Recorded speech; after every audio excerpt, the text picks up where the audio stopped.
I'd now like to talk a little bit about CSR and competitive advantage in SMEs. The CSR agenda does not have to be seen as a business threat and a cost burden to SMEs. Rather, companies can gain competitive advantage by capitalising on the opportunities offered by CSR. Competitive advantage for owner-managed SMEs need not necessarily be linked to increased turnover and profits, but should focus on supplying better value for customers and other stakeholders through maximising opportunities for CSR. In their book, Corporate Social Opportunities, Grayson and Hodges maintain that the driver for business success is entrepreneurialism, a competitive instinct and a willingness to look for innovation from non-traditional areas, such as those increasingly found within the CSR agenda. These are termed corporate social opportunities and are described as commercially viable activities which also advance environmental and social sustainability.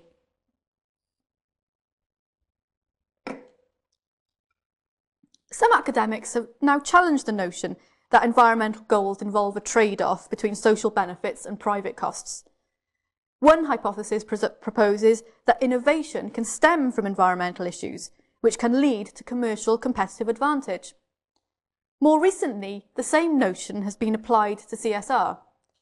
It has been argued that the disconnect between a company's CSR approaches and their business strategies obscures the greatest opportunities for companies to benefit society and for themselves to realise competitive advantage.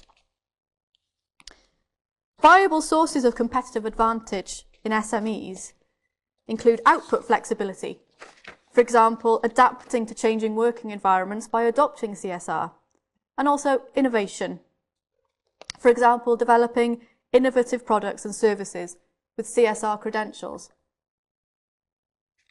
The companies in my research study showed numerous examples of innovation by developing products and services that incorporated social and/or environmental benefits. CSR activities in this category are market-driven, while at the same time addressing important societal conditions such as environmental protection, sustainability, education, and ethics. Such products and services are often too specialised to attract large global companies, and therefore appear to offer attractive opportunities for SMEs. As SMEs can be driven by values and are really constrained by a profit maximising strategy, by the presence of shareholders, their reasons for being can include other goals such as education, improving the labour market, and working with charities.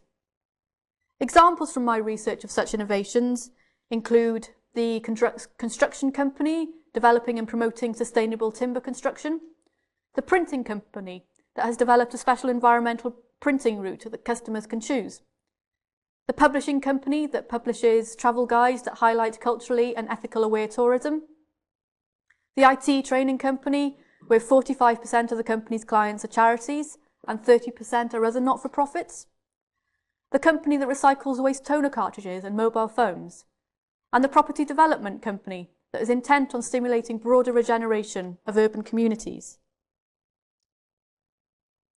A crucial part of profiting from the opportunities presented by CSR is to develop a business strategy that aligns the company's business goals with a strong commitment to CSR, values and principles. The subjective judgment then of the owner-manager has a strong influence over the strategic direction of an SME. In SMEs, the change agent, as it were, is usually an individual entrepreneur, the owner-manager, or the original founding team. The modes of strategy making related to CSR depends on the strategist's own social characteristics and the social context in which the business operation exists. In an owner-managed SME, the CSR direction taken will depend much on the personal values and context, as is shown by all of the case studies that I've talked about tonight. However, most SMEs they don't link this with their overall business strategy, i.e. the direction that the company is going to take, and then therefore they fail to gain the maximum competitive advantage from it. The study companies that I researched did not undertake CSR because of the business case. Rather, it was motivated by moral reasons and the values of the owner-managers. However, Some of the companies did recognise that competitive advantage could be gained from CSR and had begun to align CSR and business strategy more closely and therefore seek corporate social opportunities from it. Innovation is a process rather than a single event. It can be incremental in SMEs and doesn't necessarily involve the adoption of radical new technology or the introduction of major new products, services or processes. Innovation can take many forms. For example, one of the companies that I talked to is a printing company based in the East Midlands, employing 39 people. It needed more flexibility from its staff in terms of skills, and so it provided flexibility of hours in return. The company developed an innovative work-life balance policy and a people policy dedicated to the employees' training and development needs.